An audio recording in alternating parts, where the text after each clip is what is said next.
Bienvenue dans ce nouvel épisode du podcast Le Mémo. Chaque semaine, je partage le meilleur de la tech pour les entreprises, des découvertes logicielles, des tests ou encore des tutos. C'est toutes les semaines, c'est un condensé, c'est souvent le vendredi. Et avant d'attaquer sur les actus, je voudrais qu'on revienne sur une mode qui revient assez fort, la mode des super apps.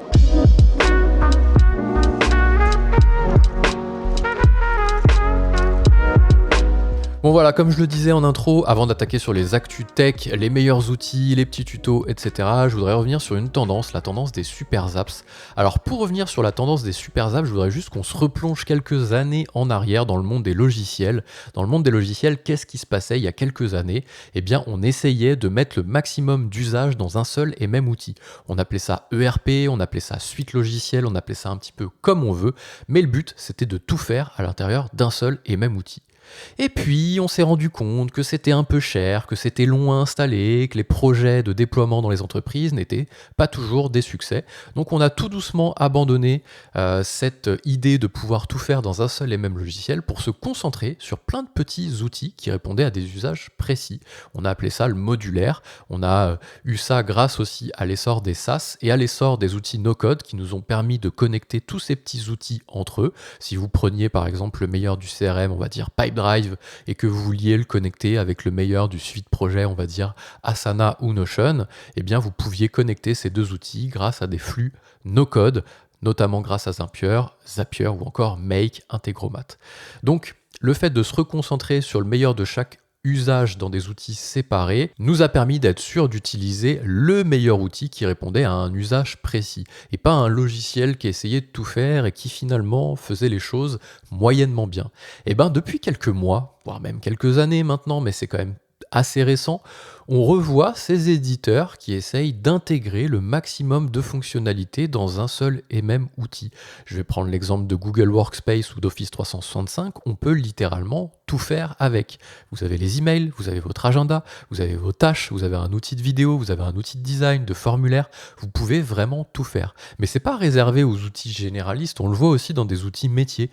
Je pense à Pennyline notamment, qui est parti d'un logiciel de compta, qui fait de la banque, qui fait d'autres choses à l'intérieur, ou encore Conto à l'inverse, qui est parti d'une banque et qui fait de la gestion maintenant, Notion qui intègre de plus en plus de choses, et en fait on revoit tout doucement la mode, en fait le cycle de la mode se recommencer, l'éternel recommencement du cycle de la mode, je vais essayer de parler français, et on voit ces éditeurs qui veulent nous faire refaire le maximum de choses à l'intérieur d'un seul et même outil. Mais qu'est-ce qui se cache derrière cette volonté de la part des éditeurs ? Donc déjà plusieurs choses. Faciliter la vie des utilisateurs, mais bon, c'est pas toujours la seule raison. La deuxième raison, c'est que si vous embarquez un maximum de fonctionnalités dans un seul et même outil, dans une entreprise, une fois que vous avez déployé cet outil-là, vous allez réfléchir à deux fois avant de le changer. Si vous avez un outil dans lequel vous faites vos factures, votre compta, vous avez tous vos relevés dématérialisés de facturettes, de notes de frais, si vous voulez changer, vous allez réfléchir à deux fois parce que ça va être galère de changer un outil, notamment à cause des PDF, on le voit, mais pas que. Lorsque vous prenez en photo, vous sortez de table avec des clients que vous avez invités, vous prenez en photo votre ticket, vous le mettez dans votre logiciel de GED, gestion électronique de documents, hop, c'est uploadé sur un cloud qui a une valeur légale, on appelle ça un PDF à valeur probante, c'est-à-dire que demain, si vous avez un contrôle fiscal, vous pouvez lui sortir la version dématérialisée, vous n'avez plus besoin de la version papier, c'est pareil pour les factures, ça c'est galère à transférer, c'est-à-dire que si vous mettiez ça sur Conto et que du jour au lendemain vous décidez de changer, c'est quasiment impossible. Vous pouvez pas, si, il va falloir tout remettre à la main, mais vous n'avez pas un système qui va vous récupérer les PDF et vous les remettre dans les écritures comptables associées aux bonnes factures, etc. dans le nouvel outil. Donc vous allez réfléchir à deux fois. Et ça, les éditeurs l'ont bien compris. Et grâce à ça, ils essayent de réduire le taux d'attrition, le taux de churn, on appelle ça. C'est-à-dire que quand vous installez un logiciel, si le logiciel vous plaît plus, vous le résiliez. C'est ce qu'on appelle le taux de churn quand on se place du côté des éditeurs. C'est le taux de personnes qui se désabonnent au bout de X temps.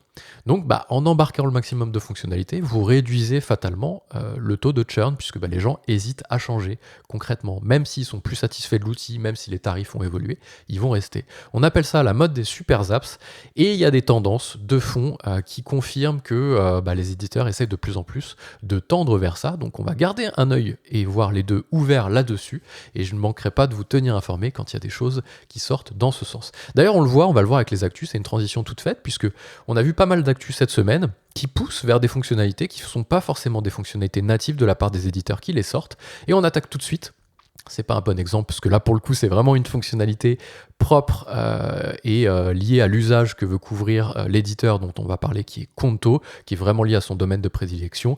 Il s'agit des prélèvements clients. On peut désormais dans Conto faire du prélèvement entrant, c'est-à-dire que en gros vous avez une activité qui est liée à du recurring revenu, donc de l'abonnement, de la régie, du contrat. Eh bien vous allez pouvoir paramétrer vos prélèvements pour que vos clients soient prélevés, qu'ils n'aient pas besoin de vous faire un virement toutes les semaines ou tous les mois en fonction de la récurrence de factures que vous devez faire. Ça, c'est hyper pratique. C'était pas possible dans Conto. On devait passer par GoCardless notamment ou Stripe. C'était un peu différent avec Stripe, mais en tout cas avec GoCardless. Donc on devait faire appel à un outil tiers. C'est désormais disponible en natif dans Conto. C'était la première actu de la semaine. Deuxième actu, on peut, et ça c'est très lié avec ce qu'on disait dans l'édito sur la partie Super Apps, c'est-à-dire qu'on peut désormais sur Canva faire de la publicité en ligne, c'est-à-dire que vous allez pouvoir sur Canva créer, améliorer et diffuser des publicités directement depuis Canva, je l'ai déjà dit, pour les envoyer sur Facebook Ads, Instagram Ads, Google Ads ou encore Amazon Ads. C'est-à-dire que vous êtes sur Canva et vous pilotez tout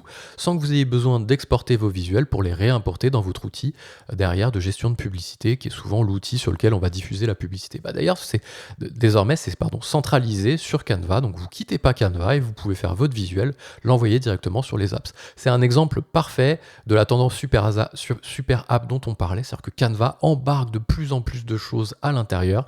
Donc plutôt que de faire appel à un outil, un module supplémentaire qui vous permet de gérer la publicité, vous partez à la source et vous faites directement vos créas depuis Canva et vous les diffusez en plus directement depuis Canva. C'est un bon exemple de super apps. Ensuite, toujours dans cet exemple de super apps, on a vu Notion qui veut centraliser toute l'information avec Notion AI Connector. C'est un petit connecteur que vous intégrez, qui est déjà intégré à Notion, qui est lié en fait au module AI de Notion, donc au module d'intelligence artificielle de Notion. Dans Notion, vous avez un petit chat avec lequel vous pouvez discuter. Si vous lui posez une question, il va vous répondre en s'appuyant sur les données qui sont présentes dans Notion. Et bien désormais, vous pourrez faire en sorte qu'il ne s'appuie plus uniquement sur les données de Notion, mais qu'il s'appuie sur les données de Google Drive, de Slack, de Jira, de GitHub ou de Salesforce. Donc vous allez connecter tous les outils que vous avez dans votre panel à Notion, et quand vous allez poser une question à l'intelligence artificielle de Notion, il pourra vous répondre en s'appuyant sur les données qui sont ailleurs dans les logiciels qu'on a cités. Donc c'est une belle avancée, puisque je vais revenir quelques instants sur une expérience personnelle. Dans la société dans laquelle je travaillais, que j'ai créée il y a une dizaine d'années, dès qu'un nouveau collaborateur ou une nouvelle collaboratrice arrivait, la première chose qu'il nous disait au bout de quelques jours, c'était « on n'y comprend rien dans tous ces outils, il y en a partout, je ne sais pas où aller chercher l'information ». Soit on n'a pas passé assez de temps avec moi, soit l'information est vraiment éparpillée partout. Et bien grâce à l'intelligence artificielle et notamment ce connecteur Notion AI Connector, on va peut-être pouvoir résoudre ce constat négatif qui était le fait que les collaborateurs et les collaboratrices n'en pouvaient plus de tous ces logiciels. D'ailleurs, on en parlera dans les dossiers de la semaine avec la SaaS fatigue, qui est une notion assez nouvelle aussi, mais on en parlera juste après. Donc en tout cas, nouveauté Notion AI Connector, assez pratique. Vous connectez votre Notion directement avec tous les outils et vous avez accès à l'information. On a vu Google, autre actu, nous parler de Starline qui va nous permettre bientôt, on l'espère pour le moment, c'était en test, il y a quelques journalistes qui ont pu le tester, et qui est un outil qui va permettre de faire de la visio en 3D. C'est issu d'un partenariat entre HP, constructeur de matériel, et Google, plutôt sur la partie logicielle. Et en fait, vous avez tout un matériel que vous devez intégrer directement dans votre bureau, qui va vous permettre de voir votre interlocuteur en 3D devant vous. Donc c'est une espèce de grand miroir, et vous avez l'impression que votre interlocuteur est là devant vous, que vous pouvez le toucher. Donc quand on voit justement Apple venir en France avec son casque de réalité virtuelle début juillet et Google nous sortir une approche un peu différente de la réalité augmentée, eh bien on sent que ça va être une tendance sur laquelle il va falloir garder une attention particulière dans les mois et les années à venir, puisque quand les grands mastodontes de la tech s'en occupent, c'est que souvent un usage va apparaître derrière, ou ils vont faire apparaître eux-mêmes l'usage, c'est une question de point de vue. Quelques petites découvertes cette semaine dans les actus. J'ai découvert 20 CRM, un CRM open source hyper prometteur. Franchement, c'est un peu le coup de cœur de la semaine. Alors j'aime énormément l'open source pour le vent de fraîcheur que ça apporte, et c'est plus du tout l'open source comme avant avec des interfaces vieillissantes, etc. Non, là on est sur des beaux outils, des beaux projets open source qui respectent les codes du web de nos jours, des belles interfaces, une belle expérience utilisateur. Ça loupe pas avec avec 20CRM, hein, c'est un petit peu dans la suite logique de ce qu'on peut voir avec Qualcomm, avec Discourse. Voilà, des belles choses utilisées dans les entreprises, hein, c'est plus réservé aux geeks, c'est vraiment maintenant disponible et utilisé un peu partout. 20CRM n'y échappe pas, je le disais. Donc ils sont même pas encore dans la V1, que le logiciel est vraiment déjà très séduisant. Allez voir sur la chaîne YouTube, j'ai fait une petite présentation rapide et dès que la V1 sera sortie, on se posera un petit peu plus sur le sujet. J'ai pu discuter avec un de ses fondateurs et ils veulent carrément devenir une véritable plateforme de développement. Donc le but, c'est que des développeurs tierces viennent se greffer à cette plateforme-là pour embarquer le plus de fonctionnalités à l'intérieur. Donc ils vont sortir le noyau, donc il y a déjà un beau noyau, mais qui est encore à peaufiner dans les mois à venir. Et après, vous avez les développeurs qui vont venir se greffer, un peu comme un Odoo pouvait le proposer, où vous avez des modules comme ça, qui fait qu'on tombe sur une suite de logiciels dans laquelle on peut tout faire à l'intérieur, et c'est toujours une suite logique avec l'édito de la semaine, les super apps. Donc on va être aussi dans cette tendance-là. Positif, négatif, j'en sais rien. J'explique simplement que les tendances, voilà, sont là, elles sont de plus en plus présentes, et après il faudra bien entendu veiller au débordement qu'on va pouvoir avoir, notamment avec les constats négatifs. Alors 20CRM en fait pas partie, c'est de l'open source, mais c'est pareil avec l'open source aussi. Si vous mettez le maximum d'usage dans un outil, pour changer c'est compliqué. Bon, après c'est de l'open source, donc c'est vous qui maîtrisez les prix, si vous l'hébergez bien sûr. L'open source c'est pas forcément toujours gratuit, d'ailleurs 20CRM a une version en ligne qui fait qu'on peut l'utiliser sans avoir à l'installer chez nous. Si on l'installe chez nous, c'est gratuit. Si on l'utilise chez 20 Cloud, c'est payant. Hein, c'est comme WordPress. WordPress c'est open source, mais vous avez WordPress.com qui propose des versions payantes puisque c'est hébergé chez WordPress. Voilà, 20CRM, hyper intéressant. Ensuite, on a vu, et là c'était hier je crois, Bobby, le logiciel développé par Cegid, le logiciel by Cegid, je ne sais plus si c'est issu d'un rachat ou si c'est Cegid qui a développé cette marque. En tout cas, proposer une fonctionnalité hyper intéressante autour de l'intelligence artificielle, pardon, j'ai bugué, et notamment d'un agent conversationnel qui est disponible dans Bobby dans la version ordinateur en plusieurs langues et qui est désormais disponible sur WhatsApp. En gros, l'idée c'est quoi? Pareil, on l'a testé en vidéo. Vous ouvrez WhatsApp, vous avez un assistant Bobby et vous lui dites « Hello Bobby, peux-tu me créer un devis pour le client Toto, Tartampion, dans lequel tu vas rajouter 10 bétonnières et 3 jours de main d'œuvre ?» Parce que oui, c'est un outil dédié aux artisans au monde du BTP. Pourquoi je prends cet exemple-là, voilà. Et donc, il va vous générer automatiquement le devis dans WhatsApp. Vous allez avoir un lien du devis. Vous pourrez lui dire, tiens, fais-moi une remise de 10% supplémentaire et envoie-le au client directement. Vous êtes sur le chantier, vous avez uniquement WhatsApp sur votre mobile, vous n'avez pas votre ordi, vous avez besoin de faire un devis rapide, boum. Vous avez WhatsApp qui est directement intégré. J'aime beaucoup ce qu'est en train de faire Cegid, ce qu'est en train de devenir Cegid, j'ai presque envie de dire. Ce vent de fraîcheur un peu en mode startup qui sont en train de intégrer dans leur modèle de communication et aussi dans leur outil. Ça transpire aussi dans les outils. C'est pas que de la com et c'est très positif, je trouve. Ensuite, quelques dossiers sur lesquels on s'attarde cette semaine. Hein. Tous les dossiers complets sont disponibles sur la version web du mémo. Hein. C'est news.lememo.co, hein, mais je crois qu'il y a les descriptions de toute façon directement sous la vidéo si vous écoutez ce podcast sur YouTube ou sous la description du podcast si vous êtes sur Apple Podcast, Spotify. Donc le dossier de la semaine, c'est le syndrome SaaS fatigue. C'est un syndrome qui apparaît de plus en plus et qui dit qu'il y a pas mal de collaborateurs qui en ont marre d'avoir tous ces outils parce qu'il y a eu, je ne sais plus combien d'évolutions, c'est disponible dans le dossier, je vais l'ouvrir en live, tiens.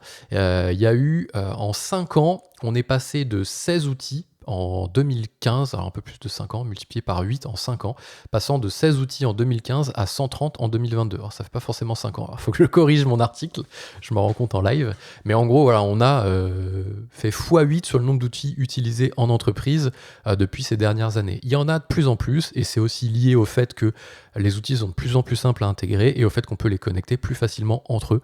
Et donc, on utilise de plus en plus d'outils. Et le fait d'utiliser de plus en plus d'outils, ça peut provoquer une fatigue pour les collaborateurs et pour les dirigeants, puisque vous avez des outils partout.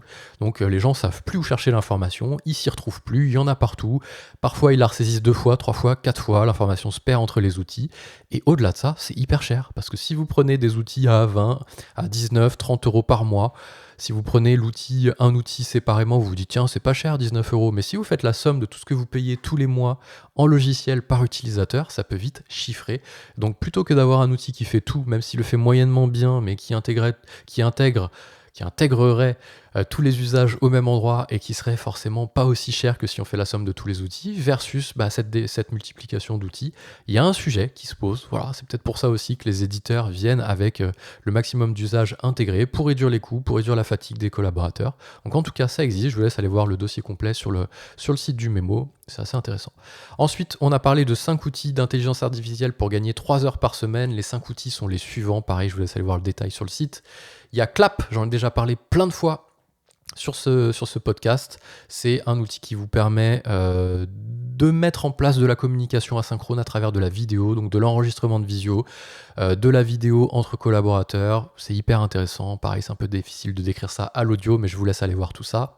Ensuite, Perplexity, c'est un peu partagé en ce moment, cette nouvelle approche de la recherche. Perplexity va vous permettre de faire de la recherche web nouvelle génération. Donc vous tapez votre recherche et plutôt que de vous ressortir une liste de sites, il vous sort un condensé résumé qu'il a lui-même créé en faisant appel à des sources. Mais il y a eu quelques petits couacs ces dernières semaines, notamment avec Perplexity, qui racontait un peu n'importe quoi et surtout qui plagiait dans ses réponses des sites institutionnels. Donc voilà, il va falloir se méfier un petit peu.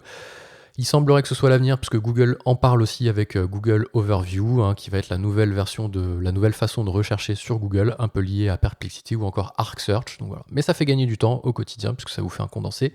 Ensuite, on parle de ArcMax, c'est tous les modules d'intelligence artificielle intégrés à Arc qui vont vous faire gagner du temps. ChatGPT intégré, le fait de pouvoir reclasser automatiquement les onglets, les renommer, etc. C'est hyper pratique, directement intégré à Arc. Les GPTs, c'est un des outils qui fait gagner du temps aussi toutes les semaines, c'est de se créer des GPT sur OpenAI. Donc plutôt que d'utiliser le chat classique qui a accès au web, vous créez des GPTs, donc des petits chats personnalisés dans lesquels vous allez pouvoir mettre des instructions bien prédéfini, et à chaque fois que vous allez discuter avec ce GPTs, il va s'appuyer sur les consignes que vous lui avez données. Si par exemple vous dites, vous créez un GPTs pour vous accompagner dans vos recherches scientifiques par exemple, vous lui donnez le maximum d'informations sur vos recherches, et à chaque fois que vous allez lui parler, il gardera en mémoire les instructions que vous lui avez données. Donc ça vous fait gagner un temps fou, parce que vous n'êtes pas obligé de répéter à chaque fois. Oui, imaginons que tu es mon assistant, j'aimerais que tu... Ça vous le mettez, vous le câblez en dur dans GPTs, et ça marche. Et le 5e outil qui n'en est pas un, mais je vous laisse aller voir tout ça, c'est le fait d'utiliser tout simplement l'IA, et si on ne l'utilise pas, de s'y intéresser, parce qu'il y a pas mal de choses qui bougent, et si c'est pas vous qui utilisez l'IA, ce sera votre concurrent, et vous pourrez potentiellement vous laisser dépasser par tout ça. Ensuite, dernière actu, qu'est-ce qui fait la force de Notion? En tout cas, dernier dossier, on revient sur ce qui fait la force de Notion, et notamment les bases de données. On loupe parfois l'usage de Notion quand on commence à le déployer, on se dit c'est juste un outil qui me permet de créer des notes, je pourrais le faire sur Google Doc. Non, c'est un outil no-code qui nous permet de créer des vrais logiciels entiers grâce aux bases de données et aux relations entre les bases de données. La première fois que j'ai utilisé et que j'ai voulu tester Notion, c'était il y a, je sais même plus, c'était il y a au moins 5 ans, voire plus, non c'était plus qu'il y a 5 ans, et je suis passé complètement à côté de l'usage. J'ai voulu le comparer à un outil qui existait déjà, Asana, Trello, et je me suis dit mais en fait non, Asana et Trello c'est vachement mieux, parce que je suis passé à côté de l'usage. Donc le cerveau aime bien, l'humain aime bien se rapprocher et comparer des choses existantes avec d'autres choses qui existent déjà, et c'est difficile de se projeter dans quelque chose de nouveau. Notion l'a permis grâce aux bases de données. C'est un petit peu le Access nouvelle génération pour les plus anciens d'entre nous. J'espère que ce petit épisode de podcast vous a plu. N'hésitez pas à vous abonner à la newsletter Le Mémo, je mets le lien en description. Je partage un condensé chaque semaine en format écrit. Donc là, vous pouvez écouter le condensé à l'oral dans cet épisode de podcast, mais c'est un petit peu plus détaillé dans la version écrite. Donc abonnez-vous, le lien est en description. Et moi, je vous dis à la semaine prochaine.